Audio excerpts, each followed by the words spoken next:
Are we live? Are we ready to go, Shaykh? Yeah, we are. Okay. Bismillah ar-Rahman ar-Rahim. Alhamdulillah wa salatu wa salamu ala Rasulillah. Thank you so much to everyone who has tuned in today.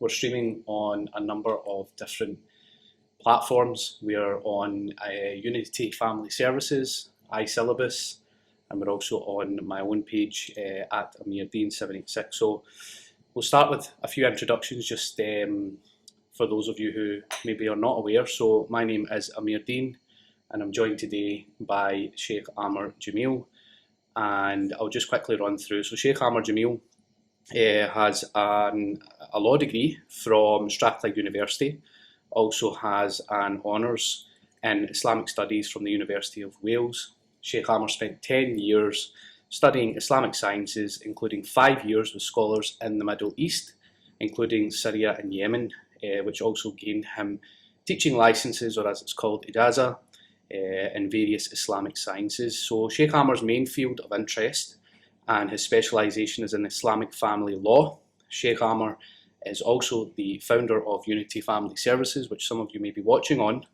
and also co-founder of iSyllabus, which I think makes Shaykh Amer the perfect person to have this discussion with today. So as you can see, we're not in a normal studio setting.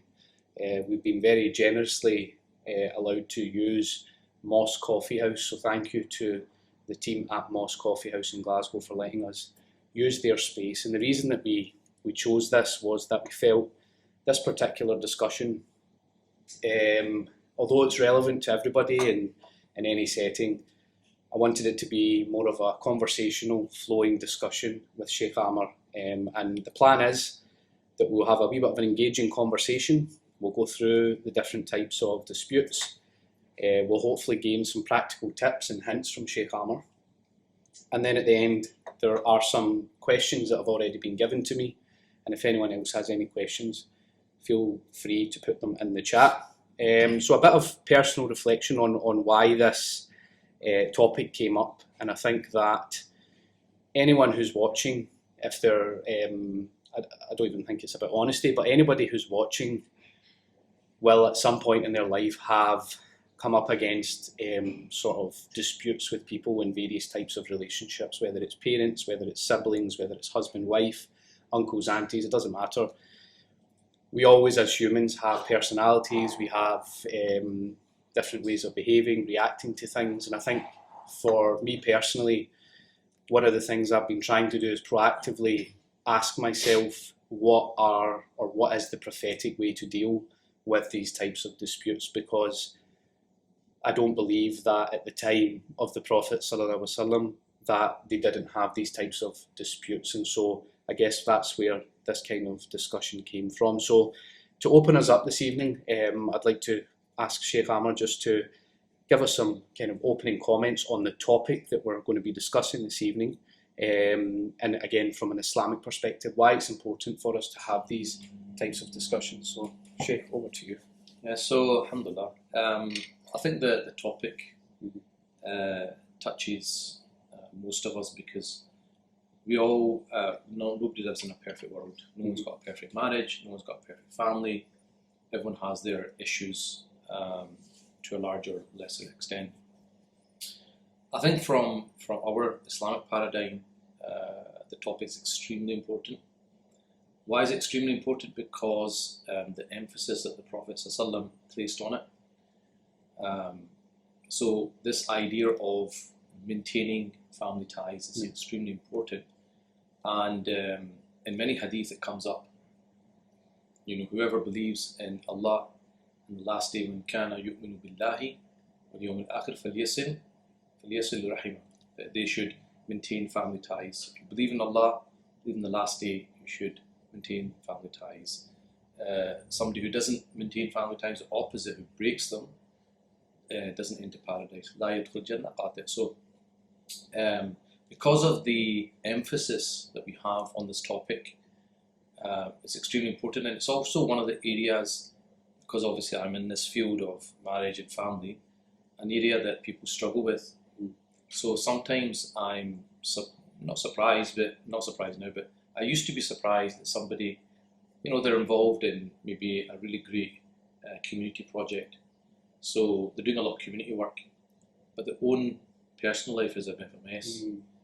Their own marriage is suffering, their own relationship with the children is a bit of a mess. And I think that we tend to not realise that it doesn't really matter as much how good you are out in society. It doesn't matter if you get OBE from the Queen. It doesn't matter if you're getting awards right, left and centre. If you cannot be a good human being to the people that matter the most, which is your spouse, your children, your parents, then you're not doing very well. Because in the next life, God's not going to, if I take my own example, God's not going to ask me about the people I taught first or the community work I did. God will ask me first and foremost about how was I with my parents, how was I with my spouse, how was I with my children. These are my immediate responsibilities. Then when you get your home in order, you start dealing with society. As you know, neighbours have got a lot of significance in our religion, people who are close to you. So proximity, the closer people are to you, the more significant they are. Who are the people that inherit from you? It's the closest to you. And the people that inherit less, a bit more extended. Similarly, zakat. Right? Who are the first people who deserve for you to give their zakat to? Family members, apart from your obviously parents, children, because they're dependents. And, that relationship. But in terms of say you had a poor brother, there's no point giving your zakat to Palestine if you've got a poor brother who's in need. So the zakat begins with the closest, and then it goes out and out and out. So many of our teachings are about dealing with it as priorities, and family's right up there. Your family life is up there in terms of priorities, in terms of what you need to focus on. So it must be important then, Shaykh, to, as you said there, we work in the community, both you and I, we've got, various projects and things happening. What you're saying is it sounds like we need to be really aware, we need to take time to regularly, check ourselves and ask ourselves, are we giving enough time? Because it's very easy, from what I've experienced, to get sucked into a vacuum of being asked to go here, or attend there, or do this, or do that. Especially when you're kind of, leading organisations, it must be very difficult. So it sounds to me like what you're saying is that we have to remind ourselves that what you've just said there, which is the priority is always at home, and that Absolutely. That's where, when it comes to keeping your wife happy, when it comes to your children, we need to keep a balance. Or the husband happy. Or the husband happy. Absolutely, we need to keep that balance. And do you think that gets lost? I mean, you've got lots of clients, lots of people that you work with. You must. I mean, do you come across that? Is it happening more? Is it happening less? Are people self-aware? Are they not?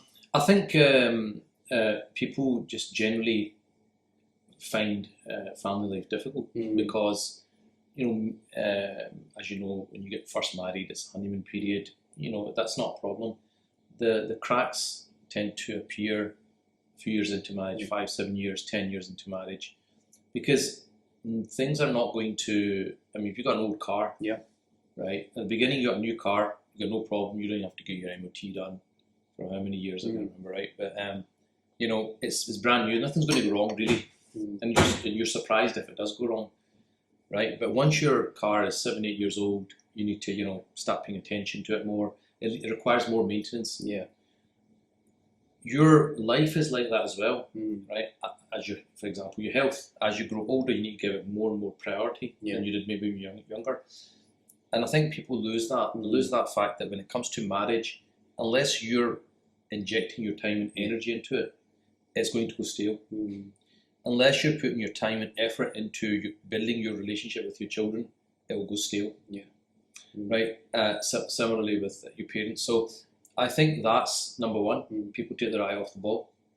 Number two is that, as human beings, our egos prefer things which are easy.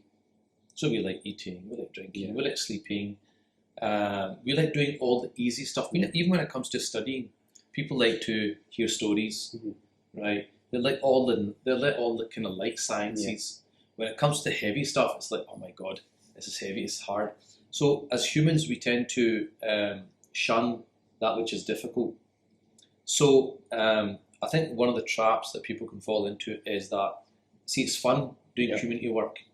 It's fun, getting involved in a bazaar and you're making cupcakes and selling, and you're talking to people and you're having a laugh, right?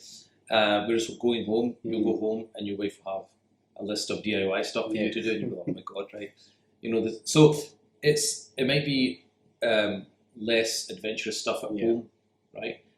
So it's easy for the human being to delude themselves by saying, I'm doing community work, I'm serving the community. But if you're not serving your own family, then how are you serving the community? The Prophet ﷺ, and there would have been nobody busier than the Prophet ﷺ. You can imagine, we think you've got difficulties, right? You can imagine what he went through. But we still have so many hadith narrated by Aisha, this happened, that happened. He was spending time in the home. He was spending time with his family. He was spending time with his children, with his wife, right? So, irrespective of how busy he was, he would still give them their due, and he give himself, his own due as well with his worship and so on. So you've always got to get the balance right, and then when you're looking at this balance, right, is you've got to always remember your family comes first. Family comes first, then it comes community. What happens is we flip it.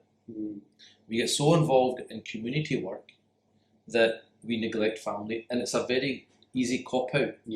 Right? Rather than addressing the elephant in the room, it's easier to just go out with the boys and have a charity dinner, right? Because it's great fun. So the ego likes that kind of stuff. And you can say to your wife, well, I'm working for the community, but you have to keep your family happy as well.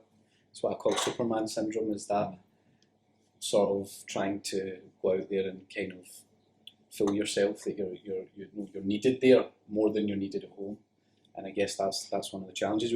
One of the things I wanted to ask you, when we're talking about family ties, and you'd mentioned the verse that talks about, he who believes in Allah on the last day, when we're talking about family ties, how far and wide does that go in terms of, from an Islamic perspective? Do we talk about family, if we're defining it, is it the family in the walls of our home? Is it the family in the same city?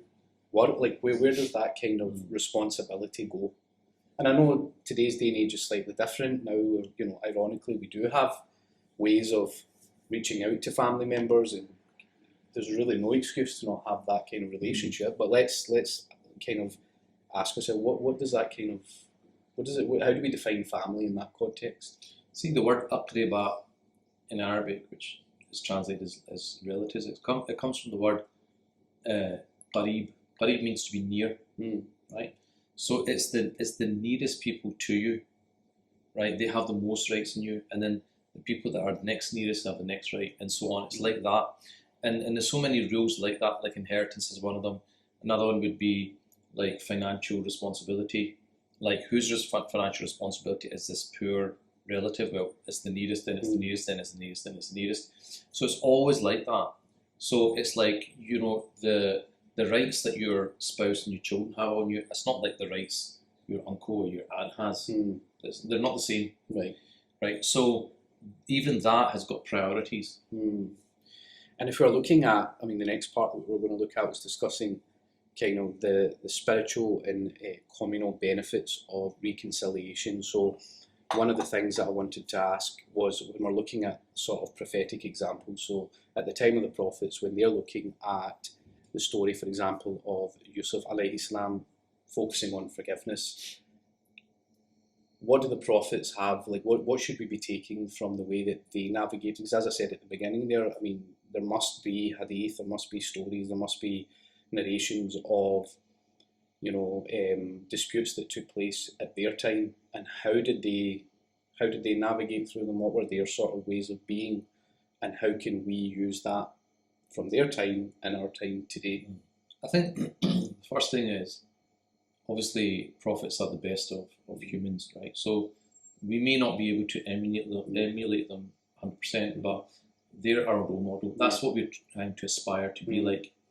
So there's not going to be many people like Yusuf, where his own brothers tried to kill him, who can then have that much character to just forgive them, right? So that is giving you the optimum way to be. Yeah. That's the optimum way to be, and that's what we aspire to be like. However, God is just as well, and if your relatives have been unjust to you, right? I don't know, maybe like taking your money or something like that, you have every right to ask for it back. Yeah. You have every right to feel upset that they've unjustly taken your money. So you can seek justice, right? You can seek justice, absolutely. That is your right. But to be able to forgive is a higher level than that. And I think also we see in the life of the Prophet, sallallahu alaihi wasallam, in the early Makkah period, what really, the way Abu Jahl, for example, was rejecting him, it wouldn't have felt the same as when Abu Lahab rejected him, because Abu Lahab's his uncle, right? And you expect more from your uncle. You're like, well, you know me, you know who I am. I've lived with you. You've visited me. Abu Jahl's a bit further away.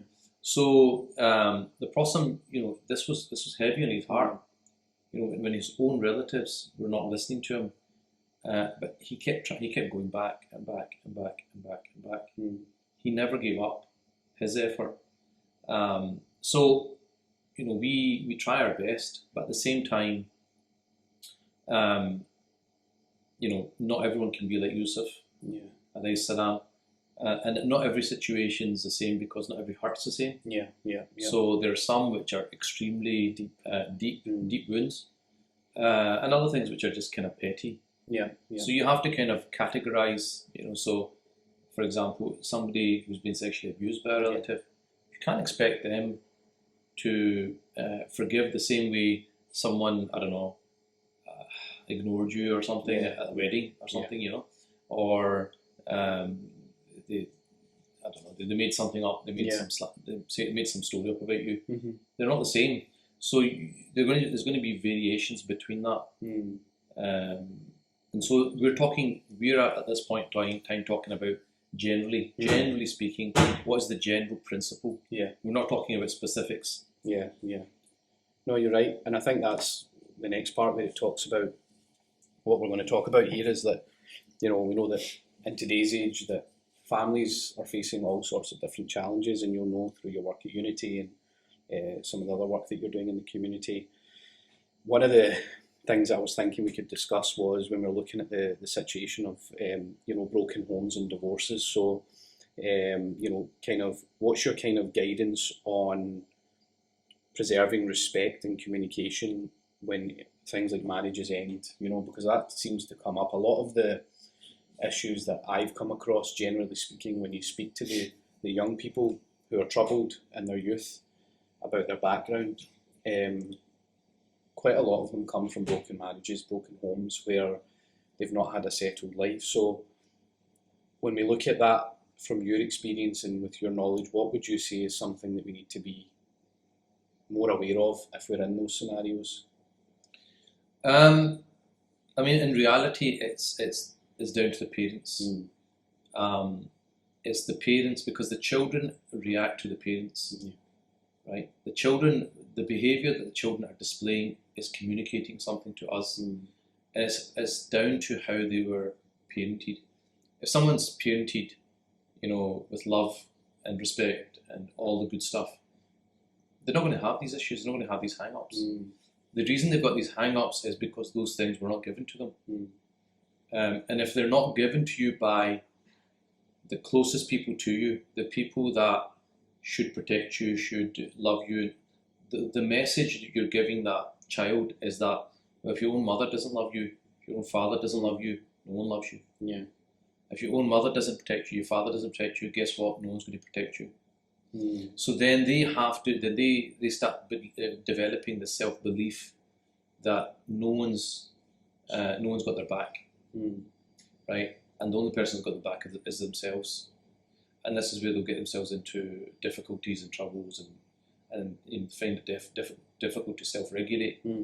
So the primary cause of it is the parents. And that's why in the last couple of years I've been focusing a lot on parenting with a parenting coach at Unity. Sumbula, because I do believe that is, if you want to go to the crux of it, that's where it starts. Yeah. Right? You come into this world, you're completely vulnerable as a baby. Yeah.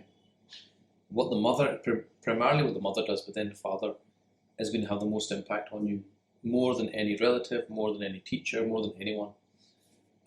When we do have breakups, marriage breakups, divorces, I always say to people, and I'm dealing with a few right now, I always say to people, okay, you got married, you're an adult, right? The other person's an adult. You two could not make your marriage work. Yeah. Right? That is you, that's you, right? It's got nothing to do with your children. Yeah. Your children have done nothing wrong. You both were unable to make your marriage work for whatever reasons. Fine. But why should they pay the price? So you now have to go out your way to ensure that the impact to them is minimal.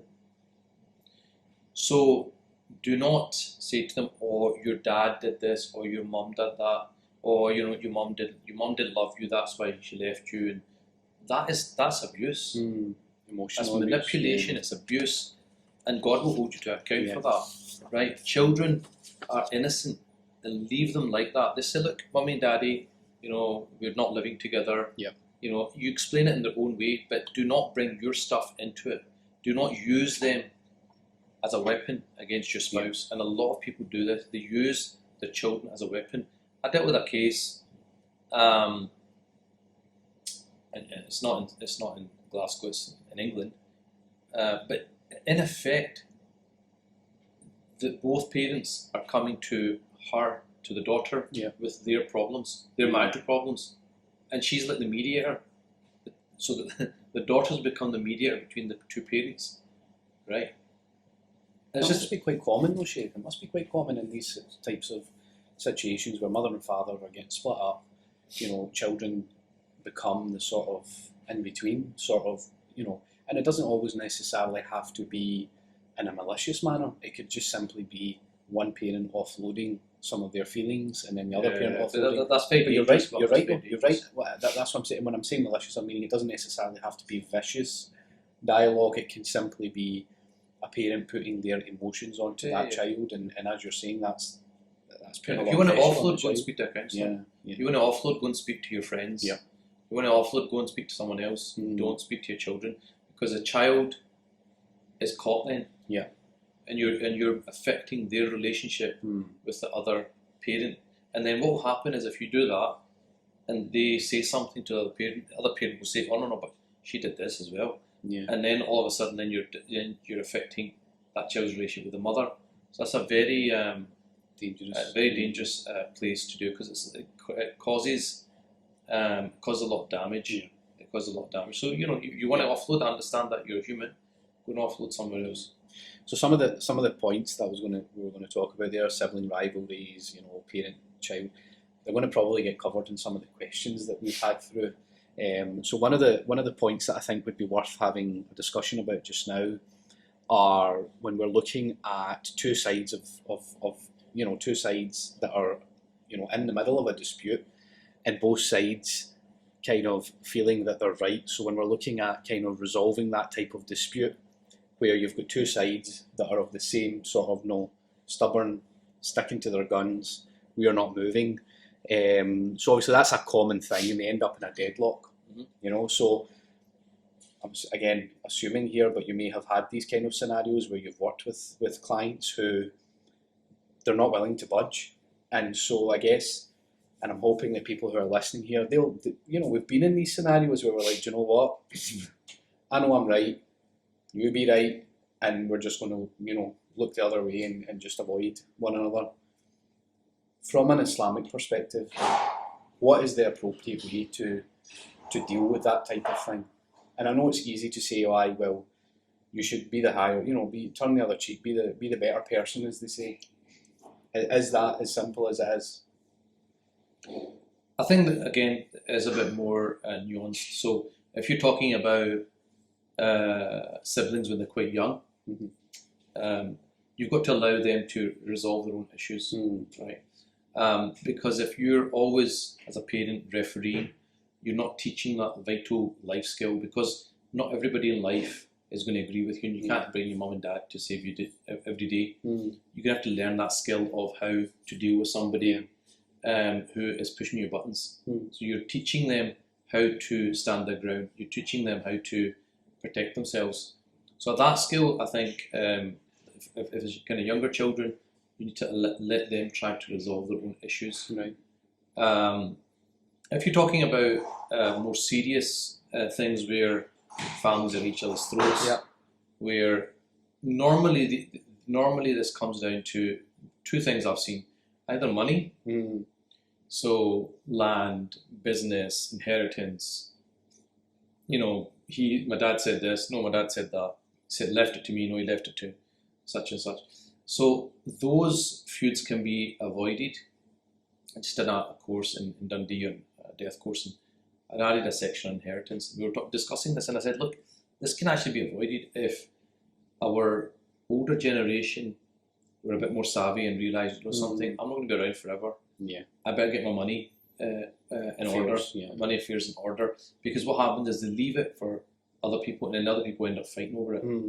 So I think part of it can be, if they're still alive, the elders are still alive, to actually have that discussion as they're alive. That's number one. If it's like family feud, and I don't know, that both sides are saying they're right, well, if they cannot resolve it themselves, bring in a mediator, somebody that both parties respect. And the role of the mediator shouldn't just be to just listen to them, but should actually force them to evidence what they're saying. So it says money matters. Say, right, okay, what's your evidence for saying that land was given to you? When was this conversation? Where are the witnesses? Where's the documentation, etc., etc. So you can, a lot of these disputes, you can try to make it a bit clearer through evidence. You say, well, what's your evidence? Enforcing them rather than just say hearsay. So I think that's probably another way of doing it. So money is one issue. Another issue is kind of, slanderous stories, or gossip. You told such and such about this or whatever. That's the second one. And the third one is where they think that the family members are harming them, like through sihr and things like that. So, I mean, all these are real situations, and you're put in those situations to see how you're going to react. Because think about it, if we just all had great parents, great siblings, there's nothing really difficult in life, right? You know, other things are fine. If your home life is wonderful, then there's not really many other things that give you that much stress, right? So part of the test of life is that God puts you in situations, sometimes gives you very difficult relatives to deal with, and that's a test of character for them. If they're oppressive, like how oppressive will they be? Are they digging? Because they're digging themselves a hole. It's like you keep going, you're basically digging yourself a hole. And then you have other people who, with that difficult scenario, can they be patient? Can they overlook things? Can they, let things go? And the thing is, if you let things go for the peace, to bring people together, it's always a win-win situation. There's a hadith that says the person who leaves an argument when they're in the wrong, they get a house in paradise in the periphery. And if they leave the argument when they're in the right, they get it, within paradise. So leaving that argumentation because you think this is not worth it. It's not worth souring relations and all the rest of it for, I don't know, $2,000 or whatever it is, right? You come to some sort of agreement. Maybe you lost a little bit, but that recompense in the next life will be much greater. And that's something that I think, you need to have that awareness of what your next stage of, after we leave this dunya, what it is, because that's ultimately what you should be fixated on. And if, as you've said there, it's there that if you're going to walk away from this dispute and you believe you're in the right and you are in the right, there's a greater benefit, there's a greater reward for you. But I think we tend to get kind of caught up in the dunya a wee bit. We tend to think, no, I'm going to take that time to kind of work through this. People spend years and years and wasting years of their lives, wasting it on this kind of stuff. I mean, there's a hadith that says that to reconcile between two people is better than praying, fasting, and sadaqah. Nothing extra. So extra fasting, extra prayers, extra, and obviously sadaqah is extra anyway, is better than that. It's higher reward. Wow. You know, there's a really good scene in one of the Turkish dramas. It's called Yunus Emre. It's really good, and I love the scene. So basically, the spiritual leader, the Shaykh, right? They call him in for a dispute. So it's two brothers. One brother is saying, well, I left this land, so it's my land, I want it back. Yeah. The other brother's saying, well, he's been away for 20 years, I've been looking after the land, and had I not looked after the land, it would be worthless. So I mean, all that hard work, where's my recompense? So the Shaykh is listening to this, and he's kind of inclined to think, well, that guy's got a point. Yeah. That technically, yes, it's his, but really, he's the one that's looked after for all this time, and you really should give him something. So he's trying to convince the guy who owns it, to relent, but he won't relent. No, it's mine, it's mine. Because let me ask you a question. Whose land was this before you? He goes, my dad's. And he goes, and whose land was it before that? He goes, his dad's. And he goes, and before that? He goes, his dad's. And he goes, okay, so who are you going to leave this land to? He goes, my children. He goes, and who will they leave that land? He goes, to their children. So he goes, do you really own it? You're just looking after it to give it to the next guy. And I thought, when I remember that scene, I just thought, if you look to the world like that, absolutely, the dunya, right? We're in this cafe, right? Whoever set it up, one day it's going to be gone. It's going to move on to the next people, the next generation. A lot of us are in homes who are not bought by us. My family home was bought by my father. He's not here anymore. And then it will get passed on to the next person. You're just passing on. You're holding these worldly possessions for a short period, then you're giving on to someone else.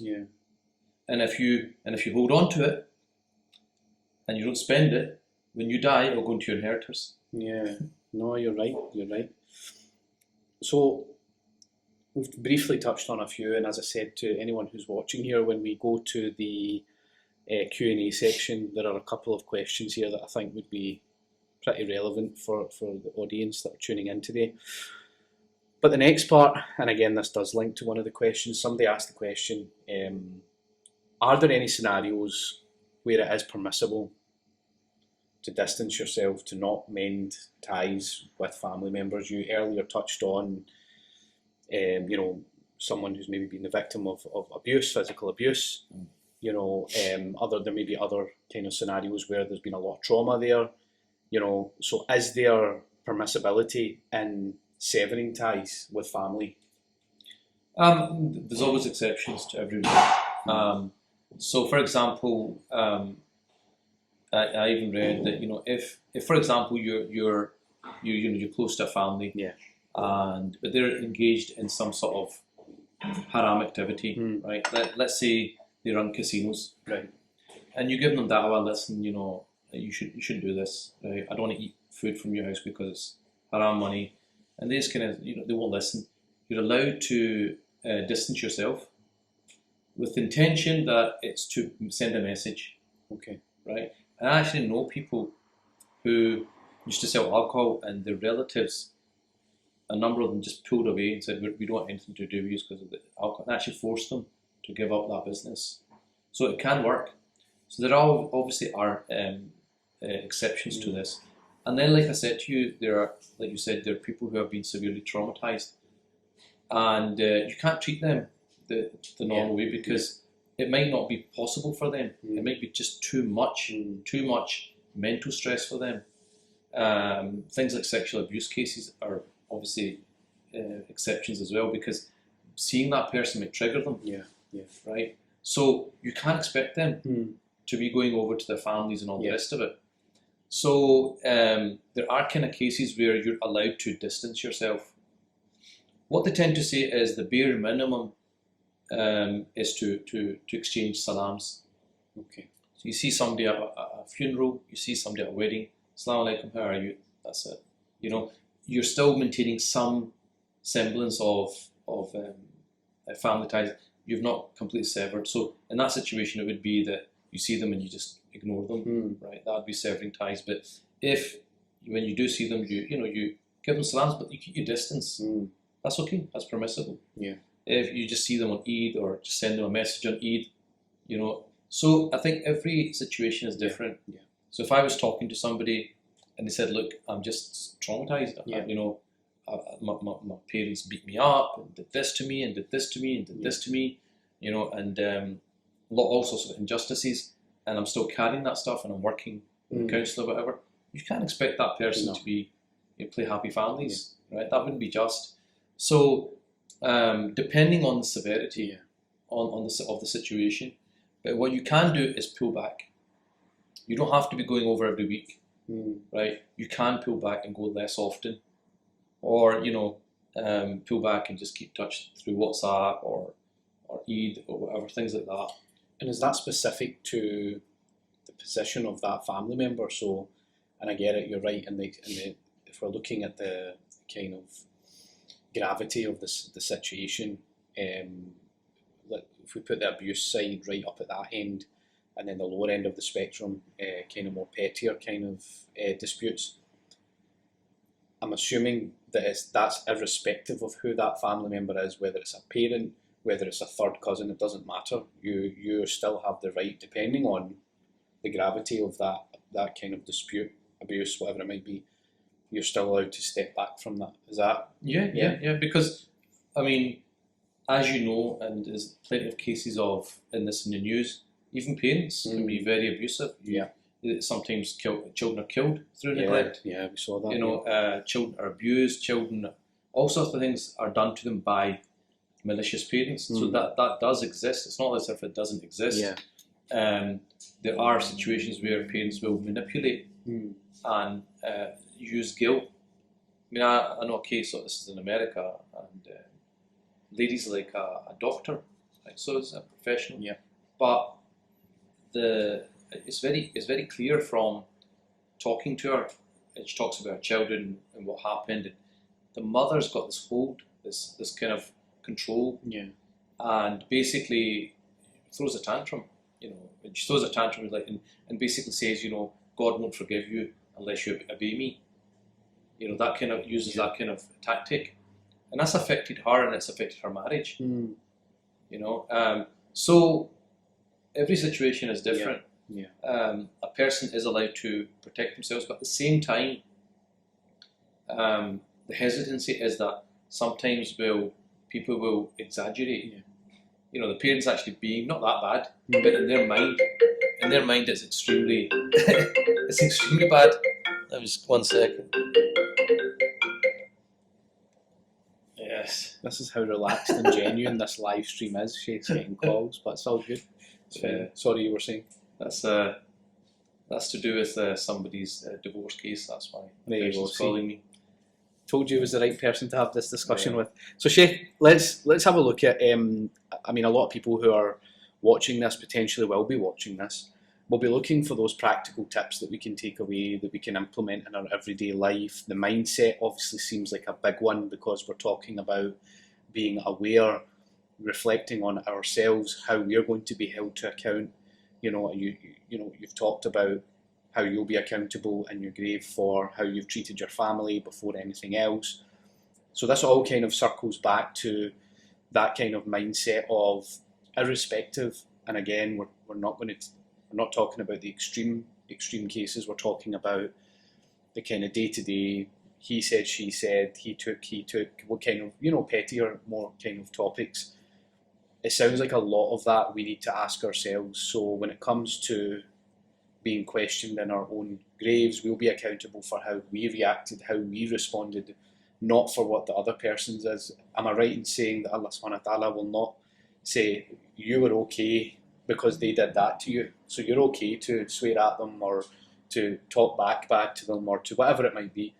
am I right in saying that's not the case? We obviously, from my perspective, I'm thinking, whatever it is, you know, we often hear stories of the Prophet, peace be upon him, and how, you know, when he was approached or greeted with hostility or anger or abuse, he always came from a position of peace first. You know, it was always, you know, salam first. It was always coming with peace before, and it sounds like that's the first kind of thing, is the mindset. But are there any practical tips you can give people who are out there just now saying, I've not spoken to that Carla, or I've not spoken to that Chacha, or I've not spoken to such and such of my cousins because, you know, we fell out a year ago or 12 months ago, whatever it might be, and I just can't, I'm not bothered, forget it, you know? Yeah, I mean, you reminded me when you were saying salama. Allah subhanahu wa ta'ala says in the Quran, وَإِذَا خَاطَبُهُمُ الْجَاهِلُونَ قَالُوا سَلَامًا. If the ignoramuses or the ignorant address them, they say peace. In other words, you don't get into arguments with ignorant people, right? And this is, you know, social media, there's so many, you know, trolls that you're just wasting your time. You don't entertain that. So you have to also always think of the person you're actually dealing with. Are they actually, you know, like, I remember when my father passed away, it was a major event, obviously, and one of my kind of, not close relatives, but, you know, extended family came over. And this is, remember, the days of condolences. So we're sitting there, and he comes up to me and goes, "So, how was Syria?" So I just got back from Syria about 6 weeks ago, and I was like, "It's fine." And he was asking me about, and I'm like, I don't want to talk about what I was doing there. I'm like, grieving, right? And I said, "Look, I don't think it's the right time." And he goes, "I know, but these things happen." The death, that's what he's referring to. And I remember I got so vexed at that point, right? And I turned around to my cousin, because that's his brother-in-law. I said, "Listen, you need to work with him, right? Because that's not on, right?" Anyway, I was talking to my sister afterwards, and I was really annoyed and angry. And I remember she said to me, she goes, "But that's his level of intellect. Like, that's how daft he is, right? That he doesn't even realise that there's an inappropriate thing to say." And when she said that, I thought, you're right, you know that. You're absolutely right, that I'm getting annoyed. But if he knew better, he wouldn't do that. So you're dealing with somebody who doesn't know any better. Yes, he shouldn't do it, but that's what that's what you do. If you're on the street and a junkie comes, "Hey, what are you doing?" and throws some racial slurs at you, you don't take it seriously, because it's like, the guy's drunk, right? Doesn't know what he's doing, right? You don't take it to heart and go home and feel really hurt about it, because you know the person you're dealing with. So sometimes you've got to look at the relative and say, is he just a bit daft, right? And says daft things anyway to everyone, right? You got to deal with him at that level. So the first thing is, like, actually, is this, like you said, is a person doing it maliciously? Because they might be doing the wrong thing, but it's not malicious. It's just that they don't know any better, or they're just not switched on, or you know, whatever it is, ill-informed. So I think that's the first thing. The second thing is the petty stuff, right? You've got to realise that petty stuff, and you don't want to be petty. You know, you don't want to waste your life being in squabbles and pettiness, because there's always going to be somebody that says something about you, right? And you're just going to keep getting upset. I mean, last kind of couple of weeks, there's those things people have told me things that they've said, that I've said, and I haven't said them. And they know it. They've attributed things to me I've not said, right? Guy was apologising because he said, you know, I divorced my wife, and she said, "Look, serious, you need to speak to someone." And he went back to her and spoke to me, and he said it's okay. And I didn't have that conversation. And this was years ago, and then he's saying to me, "Look, I apologise about that." So, you know, now am I going to get upset about that? I've got every right to be upset. But you're going to stop it. You're going to stop the next person. You're never going to be able to stop people. There will be always people who will make up things, who will spread lies, who will exaggerate, who will gossip, who will, you know, like to get into squabbles. and so you have to weigh up whether it's even worth it. And the thing is, not everybody. I think it's a really important point. Somebody got this, said this to me, and it really made my life a lot easier. As he said that not everybody's words should mean something to you. In other words, think about who are the people in your life whose words you actually value. And when you actually think about it, then you realize it's actually very few people. There's only a few people in your life who their words are actually very weighty because they know you on a deep level. A lot of other people, right, who say stuff about you, they don't really know you.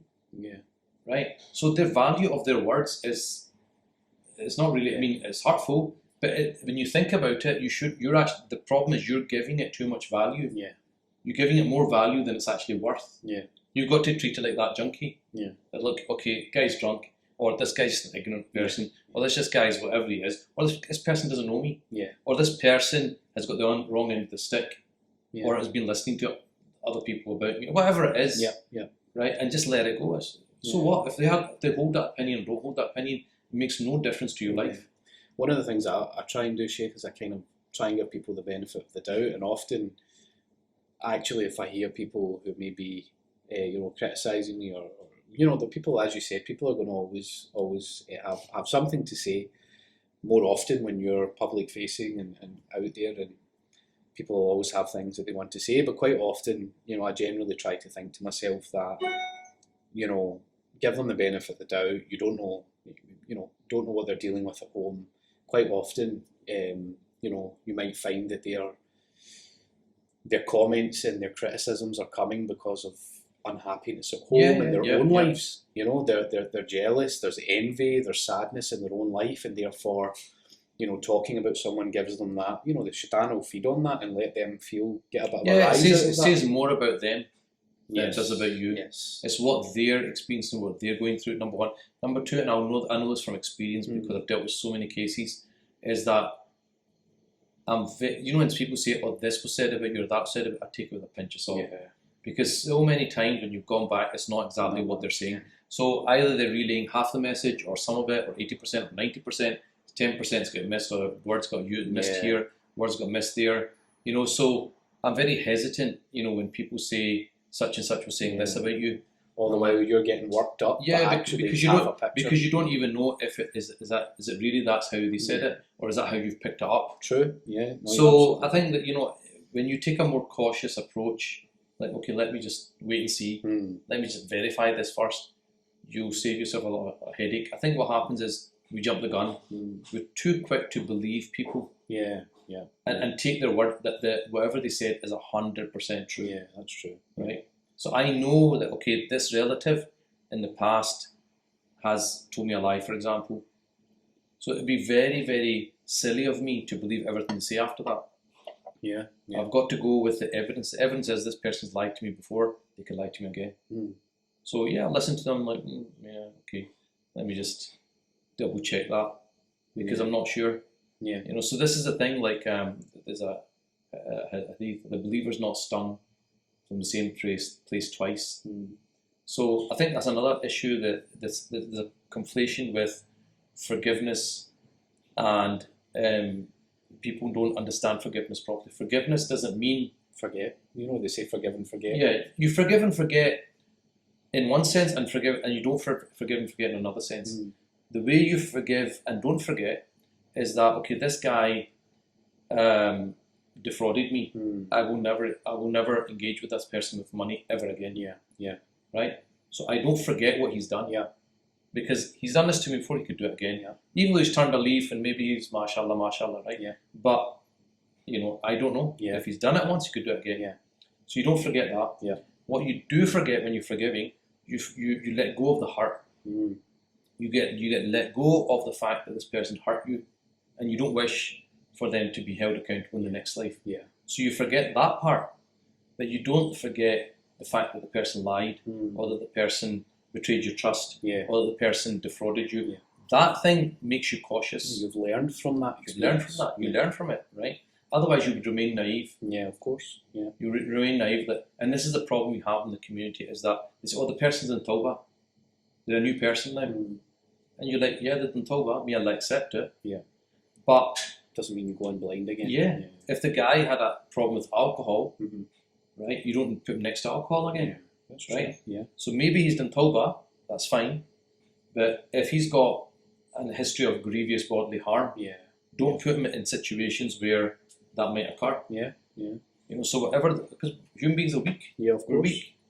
You know, so if the person's got a particular issue, you know that relative has got a short fuse, right? There's no point getting into silly arguments because you know that they're not going to let it go. They're just going to get worked up and do something daft. So then you're just provoking the person because you know what they're like.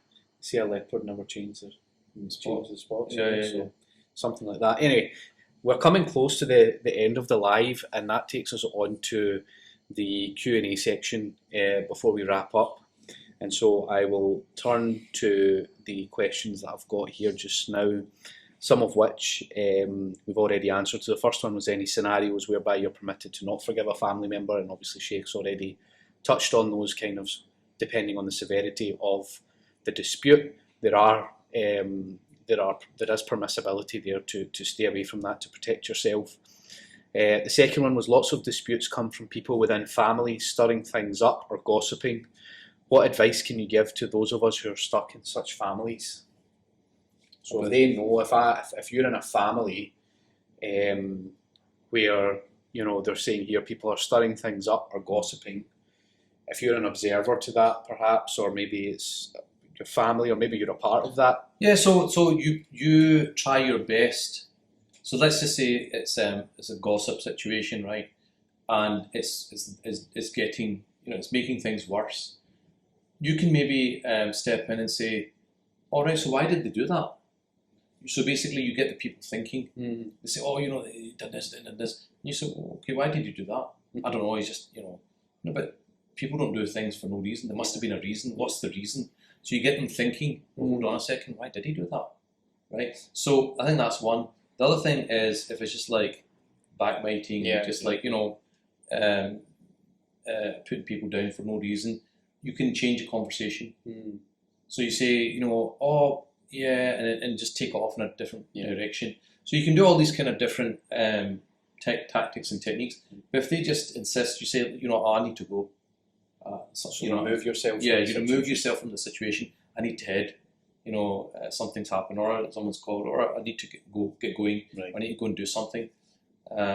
So in the first scenario, you try and change the situation topic, or try and deviate the conversation to something else to protect the everyone that are in the room. But if everyone's kind of fixed on that topic, then you should you can use that as your time to. I'd say the first thing is, see, look, they're creating a problem, Mm-hmm. right? So your intention is how to diffuse that problem, Mm-hmm. and the way you diffuse it is you start asking questions, right? Intelligent questions like, well, why did they do that? Mm-hmm. Right? And then if they start saying, well, it's because he had an argument last week, he got divorced or something. Mm-hmm. You say, well, guy got divorced, maybe he's not in the right frame. You bring context. Yeah, understand. And then that just diffuse, and everyone's like, yeah, I'm being a bit stupid here. So add a different perspective to the conversation first to kind of almost change it from almost backbiting, gossiping to a discussion about. I think view it as like you're trying to make people think. Yeah, right. You're trying to make people think, right? And even though they might still do it, but they might think, well, I can understand why you do that. Guy's going through a hard time, so him kicking off with that person, still wrong, but I can get why it happened, know. So you're getting them to actually become more merciful, because they're starting to see that other person through a more merciful lens. Okay, the person's human, he made a mistake. So that's the first approach. If that's not working, like I said, you try and change the topic to something else, and then the last stage is you just, if it's just not going anywhere, you remove yourself from that conversation. That's interesting. Okay, so the next one we've got here. Can I just I remembered a joke. Go for it. Go for it. Yeah, we're not in a studio. Go for it. So this is for the Punjabis. You need to know Punjabi for this. So they say that you always know a Punjabi because after 3 hours of gossiping, they say less than Nokia. Yeah, that's true. I'm sure I've got relatives out there that probably do stuff like that. What's it going to do with us? What's it going to do with us? Yeah. What's it to do with us? Yeah. There we go. Anybody who's listening, don't take any offence to that. It was a Yeah. joke. Okay, next one is sometimes you feel your elders are in the wrong and not being fair. How can you tackle such situations without being disrespectful? Because you don't want to hurt them in any way, but also you don't want. Also, you want to save yourself from being hurt. So this is one that's come up a couple of times actually. Correcting elders, and I remember there was a young guy that had a chat with me probably about a year ago, and he asked that same question. Father or mother, whoever it was saying wrong, doing wrong, whatever it is. As the son, do I have a right to call my parent out? How do I navigate through that? I think the first thing is we're assuming that the elders are wrong because it could be right. So I think we have to be careful we're not arrogant. That no, I know I'm right and they're wrong. So that's the first thing. Always try to see it from their perspective. Put yourself in their shoes. So let's just say it's a clear-cut wrong thing, right? Everyone and the granny would know it's a wrong thing.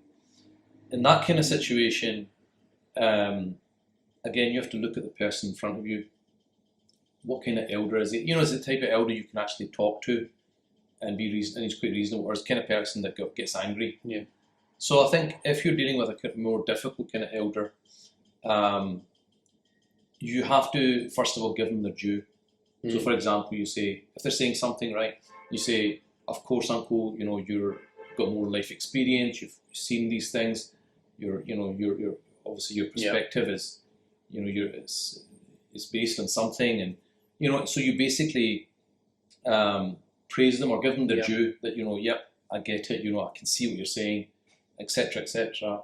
But then just say, however, I'm looking at it like this. So you don't just say, listen, you're wrong. This is no. You give them their due. Because when you validate them, they think, okay, I'm getting respected here. This younger person is respecting me. Okay, then they're more likely to listen to you. You say, but Uncle, I see it slightly differently. I see it like this, and this is my reasons for it. You back up your situation with evidence. This is my evidence for it. Then it makes it very difficult for them to just say you're talking nonsense. Right? Number one. And number two is young people need to understand that, as an expression is that you can't teach an old dog new tricks. Older people are set in their ways. They're more rigid, right? Physically they become more rigid. Your body becomes more rigid. It's not as flexible. It's the same thing. They become more rigid. And you've got to work with the person that you've got. And if you need to disagree, you do it in the best possible way. And if they're still not budging, just to say, look, Uncle, I totally respect what you're saying. I think your points are valid, but I'm seeing it slightly differently. So I'm going to be doing it like this. I hope you don't take offence. You see, there's ways of doing things. You don't need to be hot-headed and get into big arguments. So you need to maintain that respect. So you respectfully disagree, but hold your ground. So it's not wrong to disagree, but it's the delivery of your message, the delivery of your sort of perspective that you're giving to that person. That's where you have to be respectful and maintain that. Just give them their due. Most elders, if you give them their due, they're more okay then with you disagreeing with them. Okay, interesting. I'm going to see if I can get some questions off of the live here. These are ones that were submitted before, but I've got another one here. So this is one many of us might have heard growing up. I was told that I'm not allowed to stay angry at someone for more than 3 days. Where did that come from? There's a hadith that says it's not becoming of a Muslim to be angry with his brother for more than 3 days. So the idea is that you're not supposed to be in long term disputes because it's not good for society.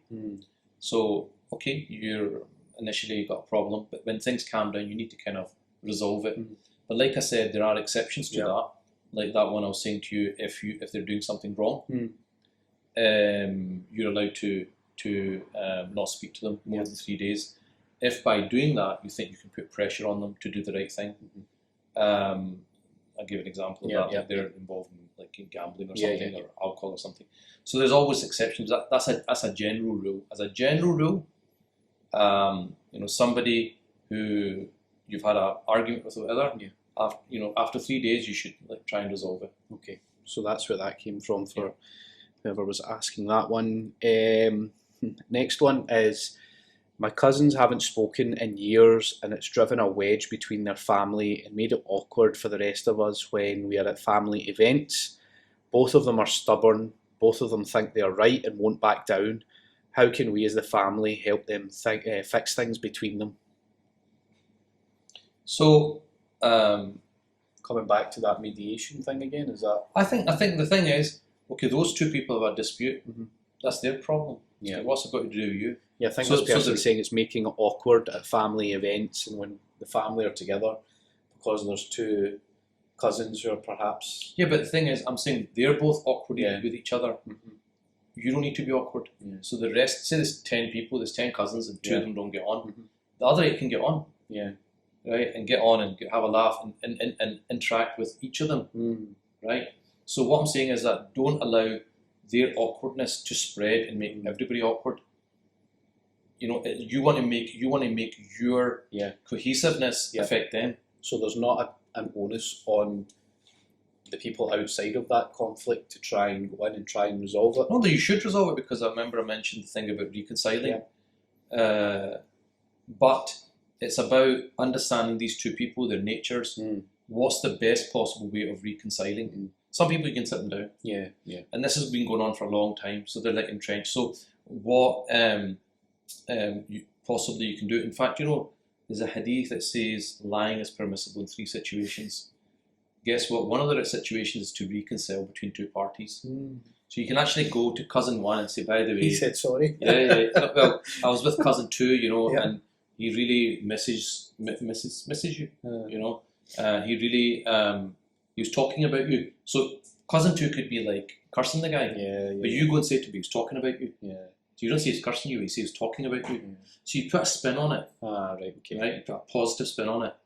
And then you go back and it's really, he was saying this or saying that. Then you go to cousin 1, by the way, I was with cousin cousin 2. About you. And he was asking about you. You know? So you start to bring, so they're over here, you're starting to build that connection slowly. So this requires a bit of wisdom. So there's 2 cousins that have fallen out. There's 10 of you, there's eight brains between you. Put your 8 brains together and figure it out. And figure out how you're going to bring these 2 people together. Interesting. Hopefully that provided some practical tips for whoever that was that mentioned that. These 2 came in later on in the day through somebody else. How to deal with a toxic parent when you know you can't change them. So you've already briefly touched on that. I don't think we need to go into too much more depth on that. We know that, you know... I think all I would say there is, look, that relationship is a bit unique because of the emphasis that the Quran and the Sunnah put on being good to parents. However, that doesn't mean that you allow the parent to abuse you.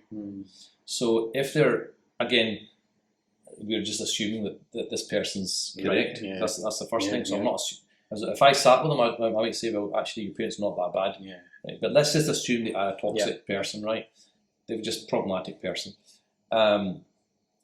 So you're allowed to then distance yourself, but you maintain a kind of minimal contact. A minimal contact in a way which you can safeguard yourself. So if it's like one person is, you know, if a phone just like has a go at me, you know, just like on and on and on, I can't take it, and I just have a meltdown afterwards. You know, if it's that kind of level, then send a voice note. You know, send a message. You know, so there's other ways of communicating, keeping in touch. If that's just too much for you. So you know, you can take it. You can distance yourself and do things differently in a way that you maintain your relationship, but you're protecting yourself. So say they say they sent a nasty voice note back. You don't need to listen to it. You know, if it's like really upsetting you and it's like you're having a meltdown listening to it, pause it. You have the option. Just pause it. So you know, so there's mechanisms of dealing with it better. Okay. And the last one from here, and then I'll jump over because I can see some people are messaging in the live there. How to navigate relationships with your first cousins if your parents don't talk to their parents anymore? Mm-hmm. And I think that's very similar to what you touched on before. Yeah, they don't get on. That's up to them. Yeah, yeah, But there's no reason why. And the thing is, you can just be with your cousins. Look, I know this is a bit awkward. So our parents don't talk right, but that's between them. mm. It's like if our husband and wife, the parents, right, they've got a problem, right. That doesn't mean the children shouldn't talk to each other. Mm. You continue your relationship. So if the parents are not talking to each other, they've got their own reasons or whatever. It's nothing to do with you. Yeah. If you see your cousin, speak to your cousin. Just don't talk about that thing if it's awkward or whatever. And maybe at some point you might be able to say, look, can we do something to get our parents talking again? Yeah. What do you think? Maybe you can figure out a way of actually getting them to talk to do again. that. And that'd be a huge service to your family, and it's a massive reward if you're able to do it. Yeah. Right, I'm going to see if I can tap into some of these live comments here, but it's going to mean that I need to nip over to the device here. So let's have a look and see. So, what do you do with an uncle and auntie who have stopped talking to one another because their kids were married and the marriage ended in divorce? That's a difficult one. Look, it depends if the uncle. It depends on how closely related they are. Mm. If they're not really, I'm assuming like they married like cousins. It's like cousins that got married or something like that. So it's like a family. It's like a family kind of thing. The thing is, look, those two people could not get on, right? Yeah. The reality and truth of that only God knows, because we don't know the truth. We weren't there. We can only go by what they're saying, right? So I think that we can just say to them that, look, Uncle, I know your heart. I know, again, validating them and then just saying, look, but that doesn't mean you shouldn't speak to your sister, for example. Yeah. Because that's important that you don't break family ties. And again, the uncle and auntie, they don't have to be best mates, but they can at least be amicable. Yeah. Give each other salams. Not going to harm you on Eid if you send a message. Yeah. Yeah. So I think that all you can do is advise people. If people don't want to listen to advice, that's their prerogative. We'll take another two questions, just I'm conscious of time here, and inshallah we'll try and get some offline, but there's one there. Salam, is it permissible if I choose not to engage in any conversation with non-mahram men, even if they are in my close family, e.g. brother-in-laws and first cousins? Yeah, I mean, you don't have to engage in conversations. You can just say salam, hope you're all well, and that's it. And then leave, go to the next room. There's nothing wrong with that. Or, if they come, you open the door. You don't just open the door and look at them and just walk away. You say, Assalamu alaikum, come inside. And that's it. Very minimal. You can have very minimal conversation. That's not really a conversation. It's just like being hospitable. Yeah. There's one there that we were asked about permissibility of or expected to cut ties with family members of the other gender, i.e. cousins, brother-in-law. We've already spoken about that. Is there anything further up? I know that Unity Family Services have kindly offered to take some of the questions offline through email, so I'm more than happy for people to do that. I think we can wrap it up there rather than trying to scroll any further back. I've moved this live over here. We'll leave it towards Shaykh Amer. But yes, just before we wrap up then, hopefully it's been beneficial for those who have tuned in tonight. As I said, we've tried a slightly different kind of feeling and vibe, more conversational, and maybe inshallah if the feedback that we receive from you guys who are watching is that it's been quite a nice kind of setting and way of holding this discussion, and inshallah we can maybe pick up ones in the future. I'd like to thank Shaykh Amer for his valuable time and wisdom on this topic.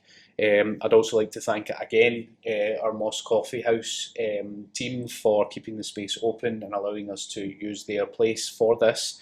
And also in terms of resources, please, Unity Family Services, they are there. You can see them in the live just now taking questions. Please follow their page if you require any assistance with any of these types of family matters.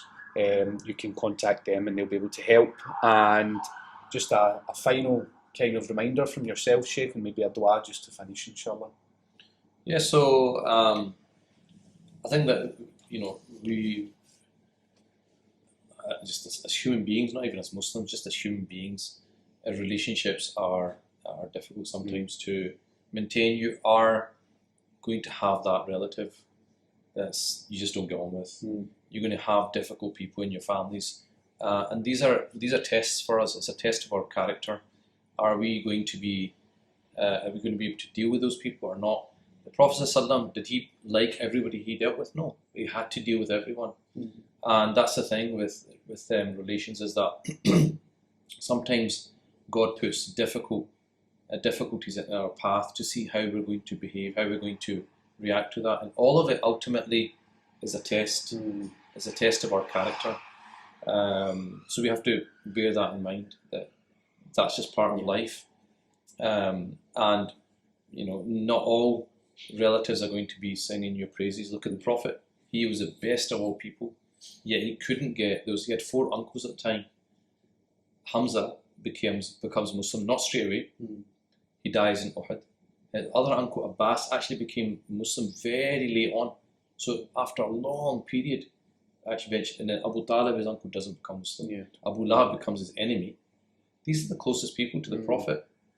So if that's a prophet with the ultimately best of character, what about people like us? And we, I say things are wrong, wrong things.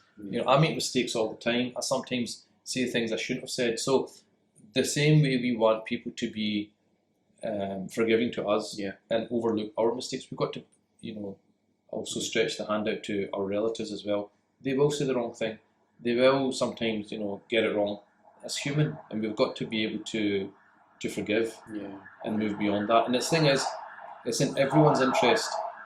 When you get married, right, it's in your interests to get on with your in-laws. It will make your life so much easier. It is in your interest to get along with your relatives, even the ones that you don't like, right? But to be on amicable terms, because nobody needs enmity, nobody needs stress, right? The more you can make your relationships work, the easier your life is going to be. So even from a purely selfish perspective, it makes sense to get on with your relatives and your family, because it will make your life easier. And when those relationships are strained, it affects every aspect of your life. So I think that, and also we kind of know the emphasis that our religion puts on maintaining family ties. And I'll end with a hadith that says that the one who maintains al-wasil laysa bi mukafi, which basically means the one who maintains family ties is not the one who is because his relatives have been good to him. The one who maintains family ties is when his relatives are bad to him, but he keeps going back and back and back. And a man comes to the Prophet ﷺ and says, I'm good to my relatives, they're bad to me. And he says, keep being good to them, because God will help you and God will reward you. So we'll end on that note, inshallah. Okay, we'll finish up there, and please do give us your feedback on the session and how you felt that it went, and inshallah we may catch you on the next one. Open to any suggestions. If anyone has any specific topics that you feel would be of benefit, please do reach out to us and let us know. But we'll leave it there. Assalamu alaikum wa rahmatullahi wa barakatuh.